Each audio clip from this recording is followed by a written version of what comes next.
कुछ विचारणीय हो तो। हाँ बोलिए। जैसे अपने इसमें 151 नंबर 152 नंबर के श्लोक जो हम लोग ने किए हैं उसमें दो चीज़ें आ रही थी। एक तो ये आ रहा था भगवद रूपो होवे सो सर्व वस्तु नित्य है। फिर इसके बाद आ रहा था कि जैसे भगवान में तीन भेद हैं सत्य चित्त आनंद, ऐसे शब्द में हूँ वर्ण पद और वाक्य, ये तीन भेद हैं। वर्ण पद ये दो नित्य हैं और वाक्य है वो वैदिक वाक्य होने से अलौकिक है तो वो नित्य है, और जो लौकिक वाक्य है वो अनित्य है। इस पर अपनी चर्चा चली थी तो ये बात तो समझ में आ गई थी कि लौकिकता आ रही है तो उसके अंदर वो ऐसा लग रहा है कि जीव के यथार्थ ज्ञान लेवल पे आ रहा है, क्योंकि अगर वो माया जनित है तो वो उसको जो, क्योंकि अलौकिक बात है तो उसको यथार्थ ज्ञान होने से उसको अलौकिक ज्ञान होगा तो उसको वैदिक अर्थ भी पता लगेगा। और अगर उसका माया आवरण है, माया से आच्छादित है तो उसको वेद वाक्य भी लौकिक के अर्थ के रूप से लगेगा। अब इसमें जब नित्यता और ब्रह्म भाव की बात आई तो एक तो इसमें ये शंका हुई कि नित्यता और ब्रह्म भाव इसको किस तरह से समझा जाए, क्या ये पर्याय हैं या किसी संदर्भ में ये अलग अलग तरह से यूज किए जावे हैं। फिर इसमें एक ये भी आया कि अगर ब्रह्म भाव आ रहा है तो फिर ब्रह्म भाव आने में तो ये होता है कि उसको सारा सारा अलौकिक ही दिखता है, तो फिर ये लौकिक वाक्य की बात कैसे आ रही है। ये वाला जो प्रश्न था ये अभी क्लियर नहीं हो पा रहा है। हाँ हाँ, किसी को कुछ कहना हो इस प्रश्न पर।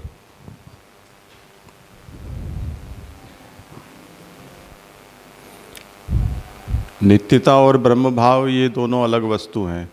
ब्रह्म भाव का मतलब जो हमारे भीतर ब्रह्म ने अपने अलौकिक धर्मों को तिरोहित किया है उनको ब्रह्म जब आविर्भूत कर देता है, यानी कि तिरोहित आनंदांश प्रकट हो जाए, उसको ब्रह्म भाव कहता है। वो एक अलग प्रक्रिया है। ऐसा मानो कि जैसे वो जीवन मुक्ति है हमारी।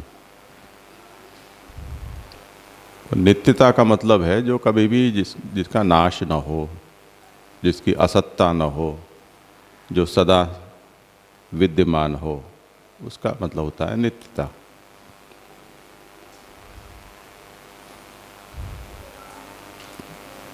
तो वैदिक जो वर्ण पद वाक्य हैं वो नित्य हैं, लौकिक वर्ण पद नित्य हैं पर वाक्य अनित्य है। जैसे कि अहंता ममतात्मक संसार मनुष्य बुद्धि के से परिकल्पित होने से वो मिथ्या माना जाता है, उसी तरह हमारे द्वारा जो उच्चार्यमाण जो वाक्य हैं वो भी उसी तरह से लौकिक होने से अनित्य माने जाते हैं।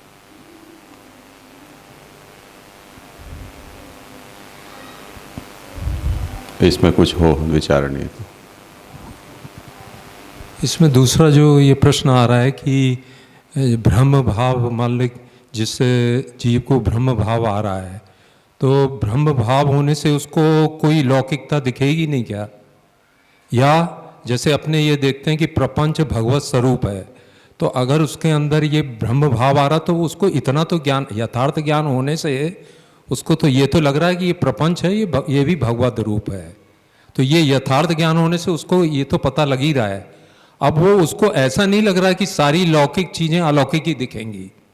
उसको इतना ज्ञान है कि लौकिक लौकिक दिखेगा और अलौकिक है, तो ये यथार्थ ज्ञान होने से ही तो उसको ब्रह्म भाव उसके स्थापित हो रहा है। इस तरह से समझें क्या? नहीं, इस विषय से इसका क्या संबंध है वो मैं नहीं समझ पा रहा हूँ। ये अभी अपने पूर्व उसमें आया था, मध्याह्न के पहले वाले में आया था, शायद आपने ही ये उठाया था प्रश्न कि वो ब्रह्म भाव आने से आप क्लियर करेंगे कुछ अपना?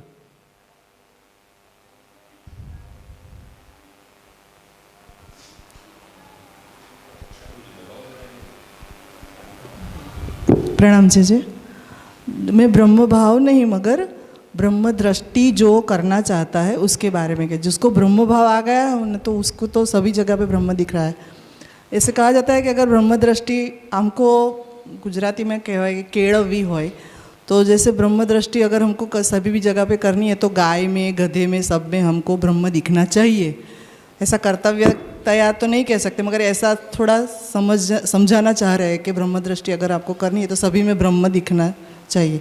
ऐसे वाणी में ब्रह्म दृष्टि भी होनी चाहिए ना, कि कोई कुछ कह रहा है तो ब्रह्म ही कुछ कह रहा है, ऐसे हम अगर हमको समझना है तो वो कैसे समझे, ऐसा मेरा प्रश्न था। तो मैं ये कह रही थी कि नित्य जो चीज़ है, सब नित्य है, उसमें ही ब्रह्म दृष्टि रखे कि अनित्य जो है उसमें भी ब्रह्म दृष्टि होनी चाहिए। तो जो अनित्य है तो उसमें क्या हो सकता है, संसार हो सकता है, और तो कुछ अनित्य है नहीं।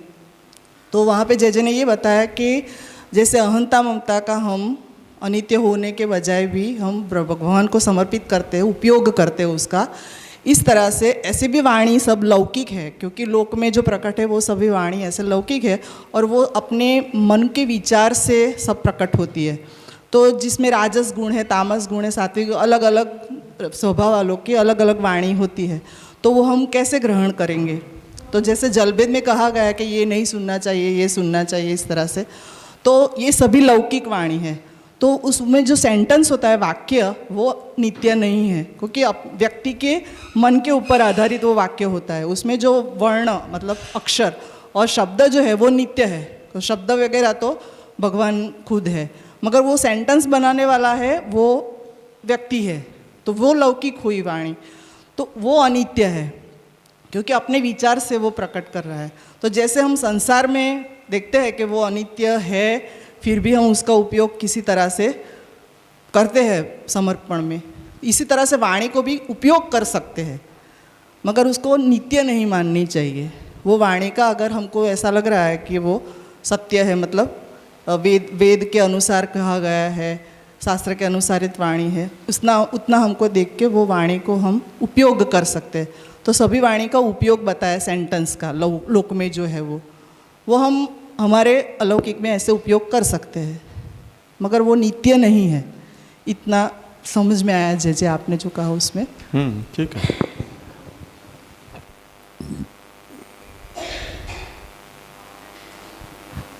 ये जी इसी के विषय में जो आगे का वो सन्निपात वाला विषय था, उसमें थोड़ा डाउट हुआ कि जैसे कोई व्यक्ति है जिसको ब्रह्म भाव हो चुका है, परंतु तो भी सामान्य मनुष्य जैसे क्रिया करते हैं, खाना पीना नहाना ऐसी सब, तो वो व्यक्ति तो करेगा, और करेगा तो फिर जैसे मैं खा रहा हूँ या फिर मैं सो रहा हूँ, ऐसे वाक्यों का प्रयोग भी वो करेगा। तो वो वाक्य फिर क्या सन्निपात रूप कहे जाएंगे या फिर उसका फिर क्या स्वरूप होगा? विषय वैसे आगे आने वाला है ये, पर इसमें ऐसे समझना चाहिए कि जैसे वेद के वाक्य हैं, उस वेद के वाक्य के सदृश लौकिक वाक्य भी हमारे होते हैं, तो उनमें केवल सादृश्य मात्र है, गांधीर्य नहीं है।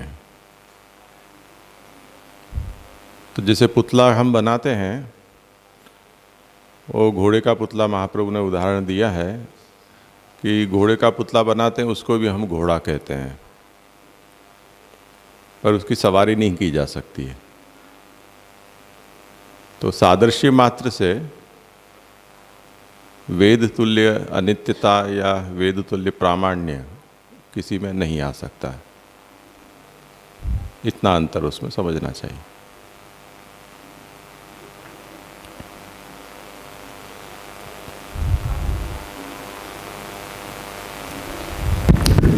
जी यहाँ पे जो अंत में वाक्य है कि वेद में तो वर्ण पद वाक्य तीनों स्वयं हरि है, मतलब जो वेदवाणी है वो भगवद रूप है। और जब यहाँ पे नित्य और अनित्य भी कह रहे हैं तो उसकी ब्रह्मात्मकता तो ब्रह्म रूप तो है ही, भले अनित्य हो तो भी, क्योंकि उसके सर्कल के बाहर तो वो वाक्य भी हो तो भी नहीं रहेगा। जो अर्थ आपने पूर्व में समझा कि प्रभु का जो ज्ञान वहाँ पे प्रकट होना चाहिए वो नहीं, मतलब प्रभु का स्वज्ञान वहाँ पे प्रागट्य नहीं है। जैसे अभी ये भी घोड़े का दृष्टांत दिया, वो शायद उसी संदर्भ से आ रहा है, ऐसे मैं समझ रहा हूँ। तो ये जो अहंता और ममता के संदर्भ में भी जब माइक या मिथ्या कह रहे हैं तो उसकी ब्रह्मात्मकता तो तभी भी रहेगी ना, विषयता हो तो भी। वही तो बात यहाँ कही गई ना, ब्रह्मात्मकता तो तब होती कि जब वो वाक्य भगवद उच्चरित होते, तो अलौकिक होते और तो उसकी नित्यता होती। पर ये तो भगवद उच्चरित नहीं है, इसीलिए संसार का उदाहरण हम देते हैं कि संसार यानी अहंता ममता का जो विषय है वो पदार्थ तो ब्रह्म निर्मित है, प्रपंचात्मक है, ब्रह्मात्मक है,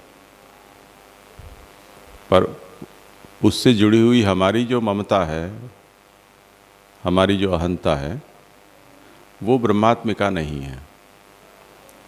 इसलिए उस अंश में मिथ्यात्व आता है।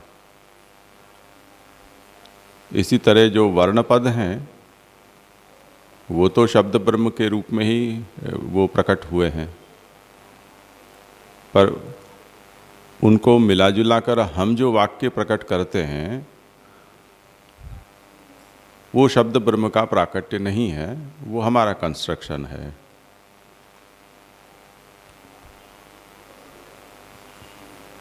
इसलिए उसकी अनित्यता बताई जाती है। आगे वेद के वाक्यों की नित्यता का और भी संदर्भ स्पष्ट किया जाएगा कि किस तरह से वो नित्य हैं। उसका हम उदाहरण दें तो जैसे आज वेद का कोई एक मंत्र पुरुषोक्त उदाहरण के रूप में ले लो, या जो शांति पाठ होते हैं, तत्संयोरावृणी महे सहनावतु भद्रम कर्णे भी शृणुयाम देवा, ऐसे तो न जाने कितने लंबे समय से हिंदुस्तान के विभिन्न प्रदेशों में, कि जहाँ के प्रदेश के लोग एक दूसरे की भाषा तक जानते नहीं हैं, वो कश्मीरी बोलेगा तब भी वो उसी तरह उसका पदक्रम होगा, स्वर का क्रम होगा। केरल में बोलेगा तब भी ऐसा होगा, और बंगाली से लेकर गुजराती बोलेगा तब भी वैसा ही होगा। तो ये जो वेद की नित्यता है, वो नित्यता जब से वेद प्रकट हुए हैं और उसकी परंपरा को भगवान ने स्थिर किया है, तब से लेकर अभी तक वो अक्षुण्ण रूप से इसी तरह से चली आ रही है। तो एक इस प्रकार की नित्यता भी इसमें हमें समझनी चाहिए, क्योंकि वेद शब्दशास्त्र जो व्याकरण है उससे भी वेद रक्षित है। यानी ह्रस्व दीर्घ जितना अंतर हो जाए या मात्रा का अंतर हो जाए तब भी वो पकड़ा जाता है, तो उसमें आप कहीं कुछ भी परिवर्तन नहीं कर सकते हो। कहीं छंद शास्त्र उसको पकड़ लेता है गलती को, कहीं व्युत्पत्ति से, कहीं स्वर की प्रक्रिया से। तो वेद इस तरह से रक्षित है, उसका पाठ इसी तरह उसका प्रयोग भी रक्षित है प्रातिशाख्य आदि ग्रंथों से। तो इस दृष्टि से उसकी नित्यता स्वीकारी गई है। इस प्रकार की नित्यता लौकिक वाक्यों में या लौकिक में होना संभव नहीं है, क्योंकि वो हमारी जैसी बुद्धि हो, जैसे कि सन्निपात कार्य कहा जाता है, तो गुणों की अवस्था के अनुसार उसमें परिवर्तन होता रहता है, तो उसे नित्य नहीं माना जाता है।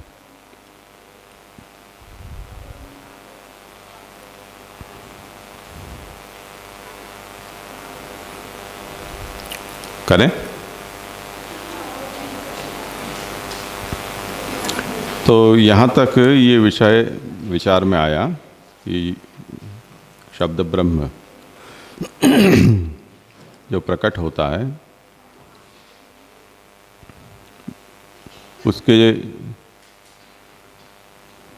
जो अंश होते हैं वो भी अपने आप में शब्द ब्रह्मात्मक पूर्ण होते हैं। छोटा सा छोटा अंश उस शब्द ब्रह्म का वर्ण कहा जाता है। वर्णों से पद बनते हैं और पदों से वाक्य बनते हैं। तो जिस प्रकार अक्षर सच्चिदानंदात्मक है, उसी तरह शब्द ब्रह्म जो है वो वर्ण पद वाक्यात्मक होता है। उसमें वर्ण पद लौकिक और वैदिक दोनों में नित्य माने जाते हैं, और वाक्य हैं वो वैदिक वाक्य ही नित्य माने जाते हैं, लौकिक नित्य नहीं माने जाते हैं। इतना विषय हमने देखा। अब इसके बाद अर्थवत्ता का विचार आगे बढ़ाते हैं, और उसकी भूमिका सुबह के सत्र में हमने देखी थी कि अर्थबोध हमें कैसे कैसे प्रकार से होता है। उसमें कहते हैं कि अत्र केशांचिन मते पदान्येव अर्थवंती न वर्णा न वाक्यानि। कुछ लोग ऐसा कहते हैं कि अर्थवत्ता पद में होती है, वर्ण वाक्य में नहीं होती है। कुछ लोग कहते हैं कि वाक्यान्यपि, कुछ लोग वाक्य भी अर्थवत मानते हैं। महाप्रभु कहते हैं अस्मन् मते तु वर्णा अपि अर्थवन्तः। हमारे मत में तो पद और वाक्य ही नहीं, जो वर्ण होते हैं वो भी अर्थवान होते हैं, यानी वर्ण का भी अर्थ होता है। प्रमाण उसमें वेदाक्षराणि यावन्ति पठितानि द्विजातिभिः तावन्ति हरिनामानि, ऐसा शास्त्र वचन है कि वेद के जितने भी अक्षर हैं वो सब हरि के ही नाम हैं। इसलिए वहाँ पर अक्षराणी ऐसे बहुवचन से उन वर्णों का निर्देश दिया गया है, वहाँ पदवाक्य के बारे में नहीं कहा गया है। तो जो जितने भी अक्षर हैं वो सब हरि के ही नाम हैं, ऐसा कहने से वर्णों की भी अर्थवत्ता स्वीकार्य हमारे यहाँ की गई है। अतः प्रथमम अक्षर पदयोः अर्थम आह। इसलिए सबसे पहले अभी वाक्य का विचार तो करेंगे, पर उससे पहले यहाँ अक्षर और पद इनके अर्थ के बारे में विचार करते हैं।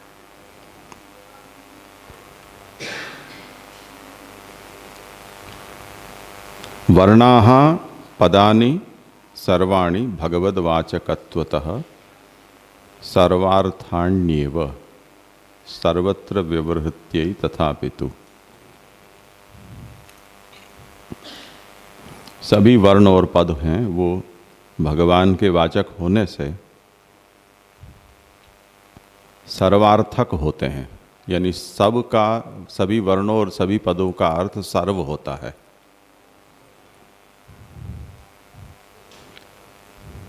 इसलिए जैसे घट लाओ उससे पट लाओ ऐसा भी अर्थ हो सकता है, और घोड़े पर सवार हो उसका मतलब वस्त्र कपड़े पर सवार हो ऐसा भी हो सकता है, क्योंकि सभी पदों का और सभी वर्णों का अर्थ भगवान है और भगवान बराबर सर्व होते हैं। इसलिए सर्व वर्ण है वो सर्वार्थवाचक हो जाते हैं, सभी पद हैं वो सर्वार्थवाचक हो जाते हैं। ये मुख्य सिद्धांत है। और इसे जैसे हम इस उदाहरण से समझ सकते हैं कि मिट्टी उपादान है और उससे बने हुए जितने भी पदार्थ हैं वो मृदात्मक होते हैं। इसी तरह गहने जो धातु से बनते हैं वो सभी सोने चांदी, धातु रूपता उसकी एक समान होती है।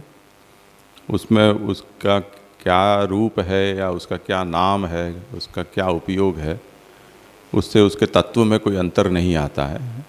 इसी तरह वो शब्द ब्रह्म ही इन रूपों में प्रकट हुआ है, उसके छोटे से छोटा अंश भी शब्द ब्रह्म रूप ही होने से सभी वर्ण और पदों का अर्थ सब कुछ होता है।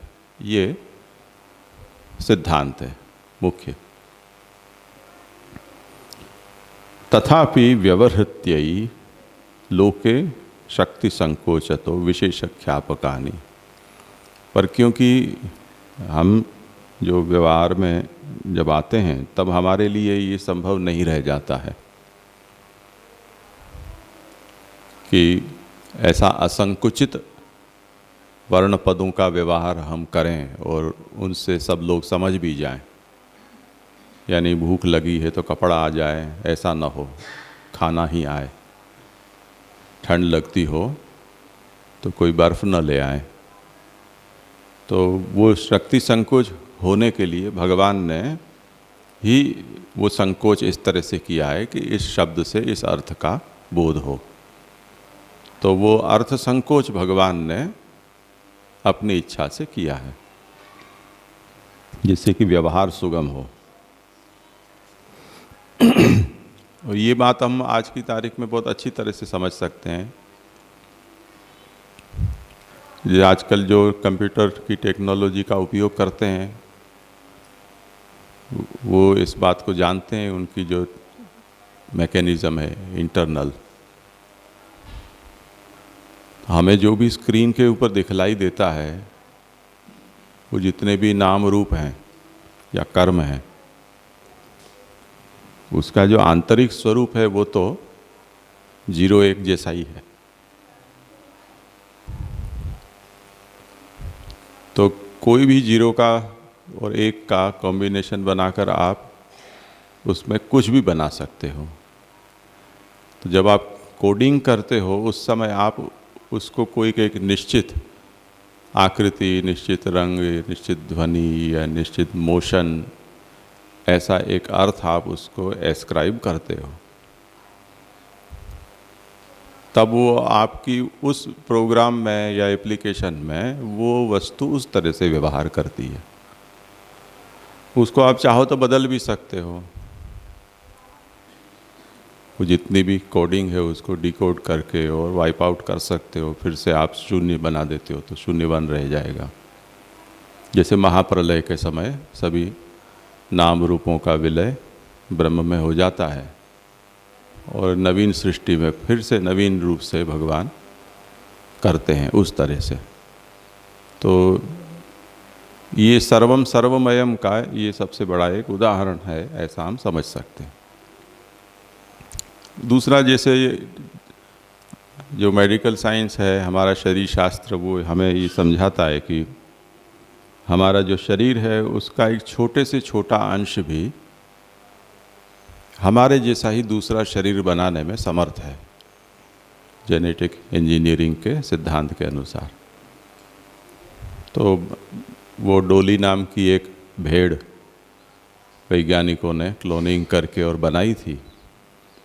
तो वो उस किसी एक भेड़ के शरीर में से एक छोटा सा रोम या चमड़ी का कोई एक छोटा सा हिस्सा लेकर और उसमें से वो पूरी दूसरी उसी की तरह की नई भेड़ को उन्होंने बनाया। ये कैसे हो पाया? यदि वो संभावना उसमें नहीं है, यानी कि उसी तरह की कद काठी, वैसी ही आवाज़, वैसा ही रंग, वैसा ही वजन, शरीर के अंग उपांगों की रचना भी उसी तरह की, तो जो यत पिंडे तद ब्रह्मांडे, ये जो सिद्धांत अपने यहाँ कहा गया है उसी तरह से यहाँ भी ये है। तो अब आज की तारीख में इसके उदाहरण हमें सरलता से प्राप्त हो जाते हैं सर्वम सर्वमयम के। इसलिए यहाँ भी आप आज्ञा करते हैं कि भगवद एक बार हम इस सिद्धांत को स्थिरता से समझ लें कि जो कुछ भी है वो वही तत्व है, तब फिर सभी में हमें सब कुछ देखने में या समझने में कोई असुविधा नहीं होनी चाहिए। वो वहाँ पर ऐसा है। व्यवहार के लिए शक्ति संकोच होता है, और वो व्यवहार प्रभु की इच्छा से संकुचित या असंकुचित, जब जैसी प्रभु की इच्छा हो ऐसे हो सकता है। तो ऐसे जो ब्रह्म भाव की चर्चा इस समय अपने यहाँ चली, तो उसी को उदाहरण लेकर हम करें कि जहाँ भी वो ब्रह्म के तिरोहित धर्मों का आविर्भाव हो जाता है, वहाँ फिर वो संकोच जो पहले किया हुआ था, वो संकोच ढीला पड़ जाता है। तो जैसे आचार्य चरण के बालपन के उदाहरण में आता है पयोदा गाय का उदाहरण, तो वो मृत गाय है, वो बैठ गई। ज्ञानेश्वर के उदाहरण में आता है कि जो पाड़ा है वो वेद बोलने लगा। तो ये जितने भी ऐसे चमत्कृतिपूर्ण घटनाएं हैं, उससे हम इस बात को समझ सकते हैं कि वहाँ वो ब्रह्म धर्म का आविर्भाव हो गया है, तो जड़ में भी चेतन व्यवहार प्रकट हो जाते हैं। इसी तरह जो परिच्छिन्न है उसमें अपरिच्छिन्नता प्रकट हो जाती है, और जब भगवान उसका संकोच कर लेते हैं, तब फिर पहले की जो सामर्थ्य थी वो सामर्थ्य कम भी हो जाती है। जैसे भगवान के स्वधाम पधार जाने के बाद वो ही अस्त्र शस्त्र और अर्जुन थे, पर उनमें वो सामर्थ्य नहीं रह गई। तो द्वारका क्षेत्र के छोटे मोटे लुटेरे भी अर्जुन को लूट गए, उनके शस्त्रों को निष्फल कर दिया। तो वो ब्रह्म धर्म का वहाँ पर तिरोधान हो जाने से वहाँ वो पहले अवतार काल में जो सामर्थ्य प्रकट थी, वो सामर्थ्य है वो वहाँ पर शांत हो गई। तो इस तरह से सभी अर्थ के वाचक हैं शब्द ब्रह्म रूप होने के कारण, सभी वर्ण सभी पद, पर व्यवहार के लिए भगवान उनके अर्थों में संकोच करते हैं। वो प्रभु की एक लीला है। अब उसे यहाँ समझाते हैं कि सर्वेषां वर्णानां सर्व एव वाच्यः। ये सभी वर्णों से सभी कुछ वाच्य होता है। इसी तरह तथा पदानाम, जिस तरह से वर्ण से सब कुछ वाच्य होता है, उसी तरह से पदों से भी सब कुछ वाच्य होता है। वाच्य होने का मतलब सभी वर्ण का अर्थ सब कुछ है, इसी तरह सभी पदों का अर्थ सब कुछ है। अब ऐसा कैसे? तो तत्र हेतु भगवद वाचकत्वतः, क्योंकि वो शब्द ब्रह्म सब रूप में प्रकट हुआ है, तो हर वर्ण और पद का अर्थ भगवान है। और भगवान, क्योंकि भगवान सर्वम इति भगवान वाच्य, भगवान सर्व बराबर सर्व है, तो हर वर्ण और हर पद का अर्थ भगवान हो जाता है। इस तरह से सर्वे वर्णाः पदानि च सर्ववाचकानि इति वस्तु स्थिति, सभी वर्ण और सभी पद सर्व के वाचक होते हैं, ऐसी अब स्थिति बनी। तब ये हमें समस्या होगी कि व्यवहार कैसे चलता है या कैसे चलेगा। तो भगवान उसका समाधान करते हैं, तथापि व्यवहारार्थम शक्ति संकोचः कृतः।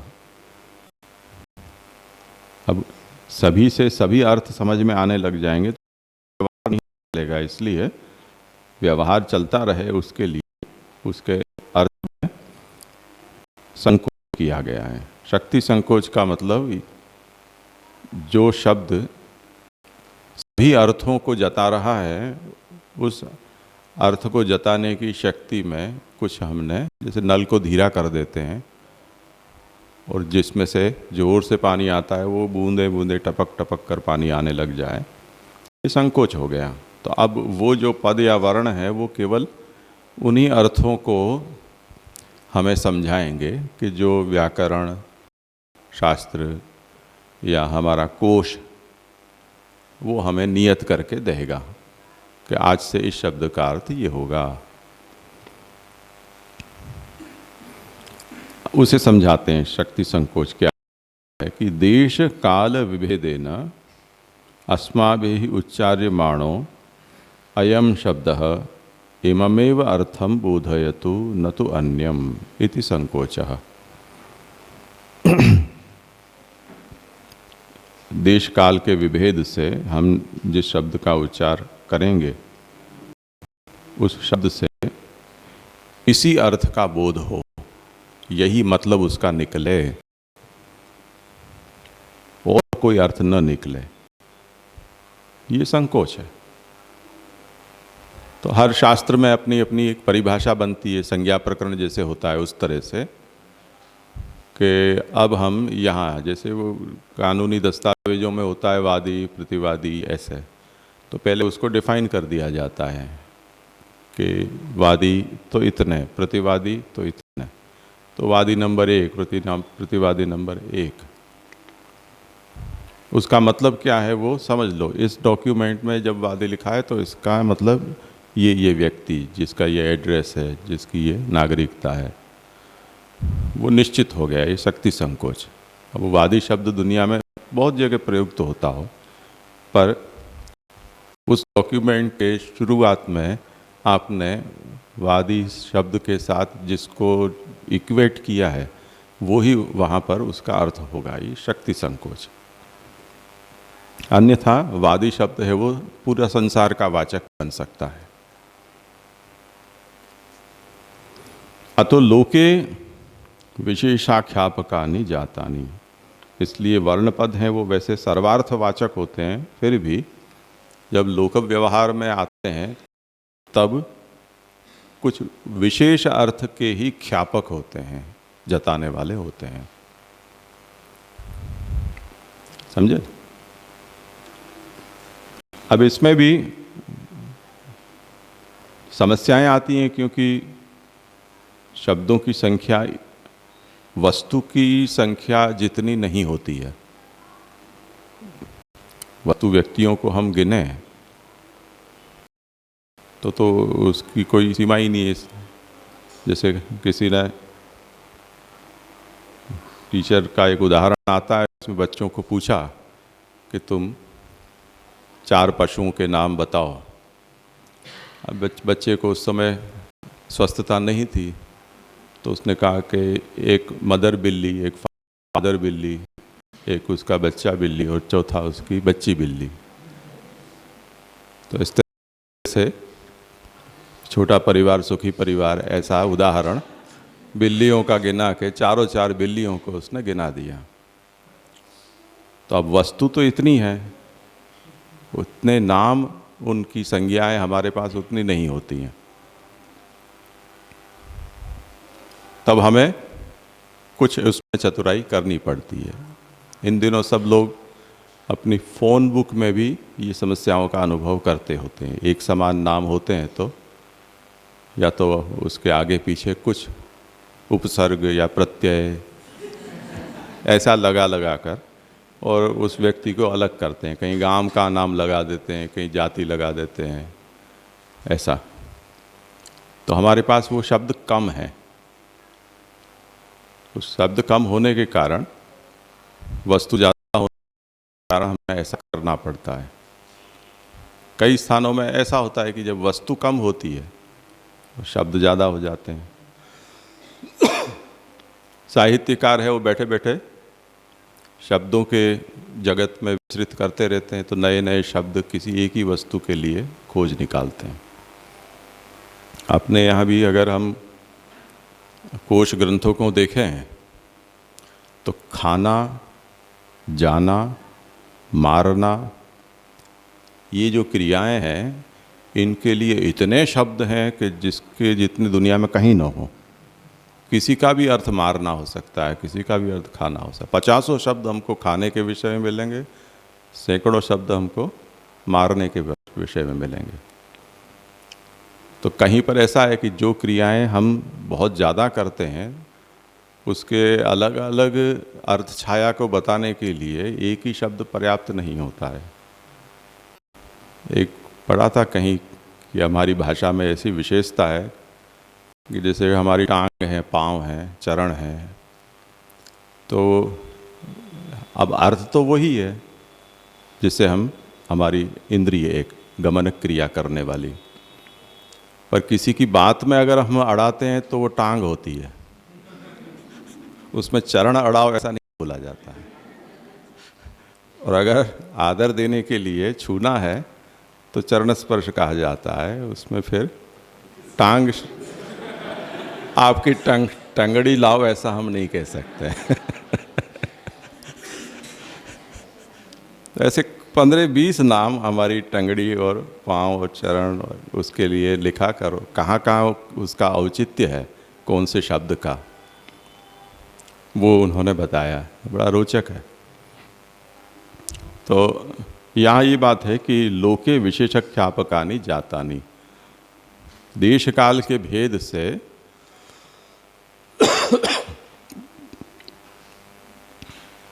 अस्माभिः उच्चार्यमाणो अयम शब्दः इममेव अर्थम बोधयतु न तो अन्यम। हम इस शब्द को बोलेंगे तो इसका ये अर्थ होगा और कोई अर्थ नहीं, इस तरह का एक संकोच। अब वो संकोच तो लंबी परंपरा से होता है।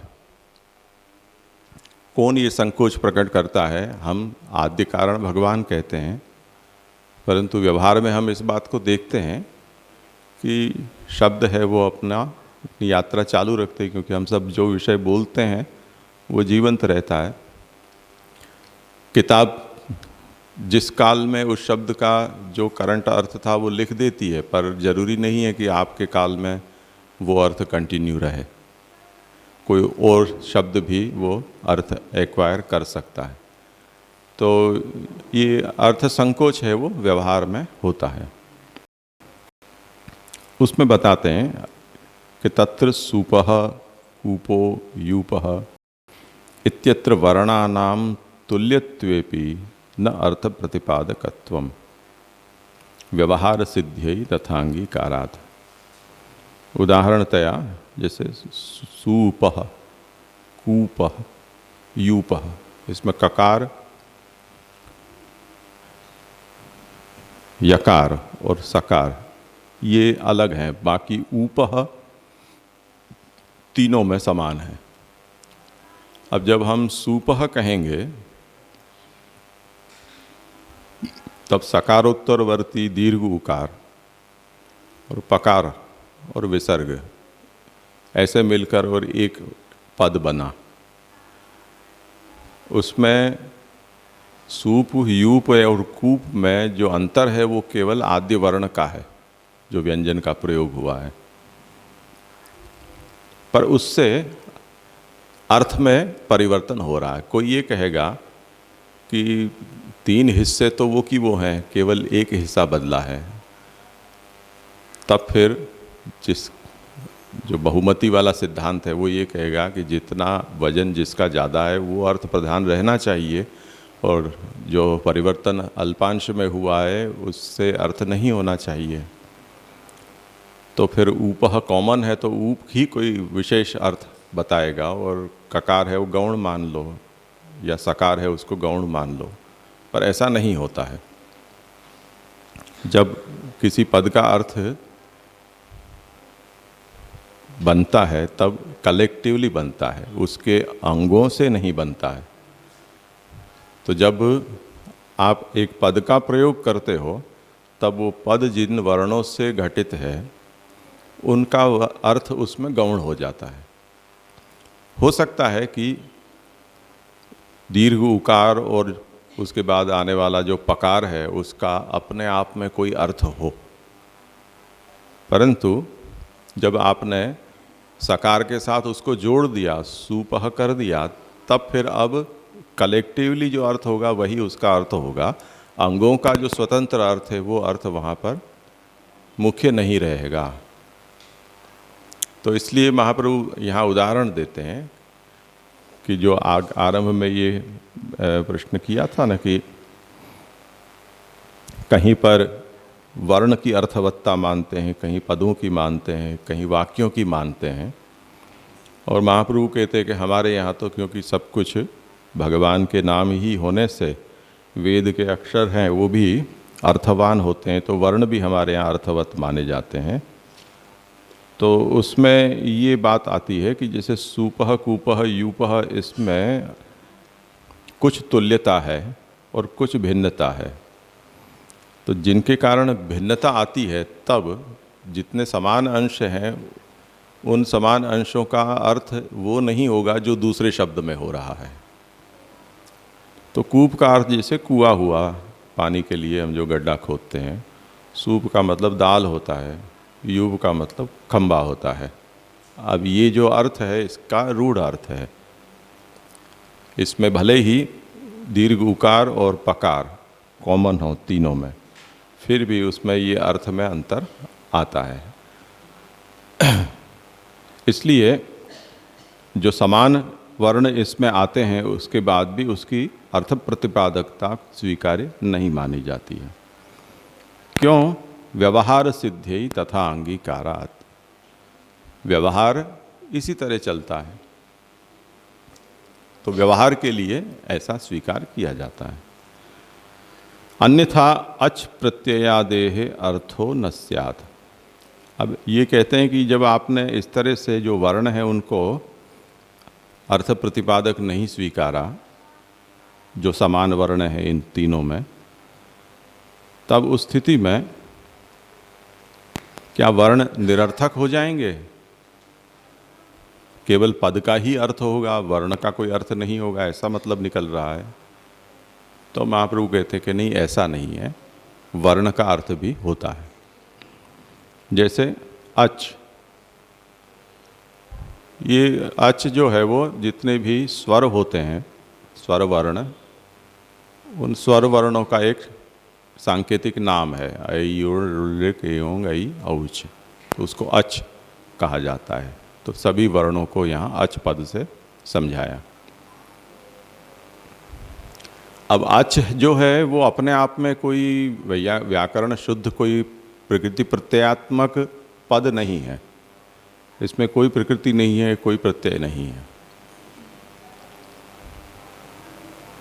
कौन सी प्रकृति हो इसमें? न तो सुबंत है न तिङंत है। तो अच, अब अच का क्या मतलब? पर जो व्याकरण शास्त्र को जानते हैं वो इस बात को समझ जाएंगे कि अच का मतलब सब प्रकार के स्वर, ये अच प्रत्याहार का मतलब होता है। इसी तरह धातोश्च, जो धातु होते हैं, धातु पाठ में जितनी भी धातु होती हैं, उन धातुओं के साथ धातु के प्रत्यय नहीं लगे होते हैं। वो तो जब आप किसी लकार में उसका प्रयोग करोगे तब उसके साथ वो प्रत्यय जुड़ेंगे। जैसे भू धातु है, आपको वर्तमान में उसका प्रयोग करना है तो लट लगाकर और भवती ऐसा आप बोलोगे। तो स भवति, तौ भवतः, ते भवन्ति, त्वं भवसि, युवां भवतः, यूयं भवतः, अहम भवामि, वयम भवाव, वयम अहम आवाम वयम भवाम। ऐसे विवक्षा के अनुसार आप उस धातुओं के साथ उस लकार के प्रत्ययों को जोड़कर आप उसका प्रयोग करोगे। तो जो मूल धातु है उसके साथ तो कोई भी प्रत्यय जुड़े नहीं है, यानी न तो वहाँ कोई वचन है, न कोई पुरुष उसका है और न उसका कोई काल है। तो उसकी अर्थवत्ता होगी या नहीं होगी? तो होती ही है।